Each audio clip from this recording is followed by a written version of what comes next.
मुख्यमंत्री श्री देवेंद्र फडणवीस।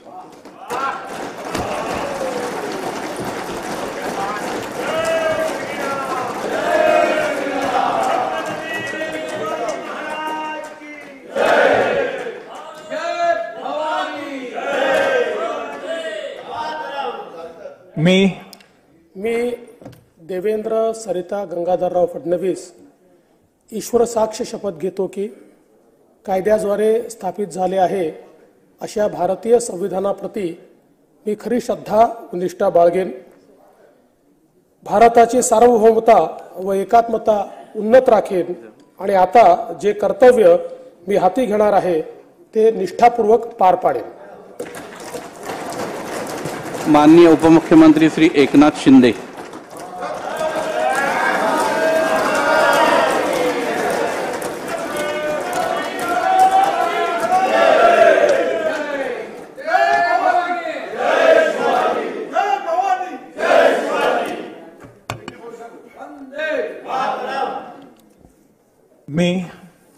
मी एकनाथ संभाजी शिंदे विधानसभेचा सदस्य म्हणून निवडून आलो असल्याने ईश्वर साक्ष शपथ घेतो की कायद्याद्वारे स्थापित झालेल्या अशा भारतीय संविधानाबद्दल मी खरी श्रद्धा व निष्ठा बाळगीन, भारताची सार्वभौमता व एकात्मता उन्नत राखीन आणि आता जे कर्तव्य मी हाती घेणार आहे ते निष्ठापूर्वक पार पाडीन।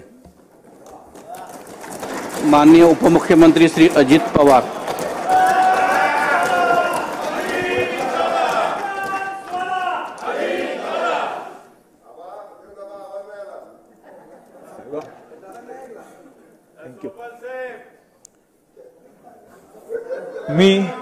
मी अजित आशाताई अनंतराव पवार विधानसभेचा सदस्य म्हणून निवडून आलो असल्याने गांभीर्यपूर्वक प्रतिज्ञा करतो की कायद्याद्वारे स्थापित झाले आहे अशा भारतीय संविधानाबद्दल मी खरी श्रद्धा व निष्ठा बाळगीन, भारताची सार्वभौमता व एकात्मता उन्नत राखीन आणि आता जे कर्तव्य मी हाती घेणार आहे ते निष्ठापूर्वक पार पाडीन।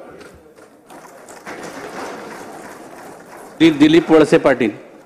पुढचा लगेच डिसेंबरचा हप्ता हाच आपला तो तात्काळ खात्यात गेला पाहिजे, त्यामुळे आम्ही पूर्ण त्याचं तरतूद केलेली आहे, काही त्याच्यामध्ये अडचण नाही।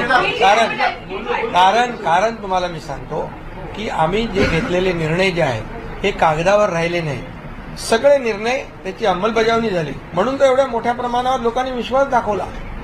असं आहे की पहिल्यांदा तर ही योजना आम्ही सुरूच ठेवणार आहोत आणि 2100 देखील आम्ही देणार आहोत।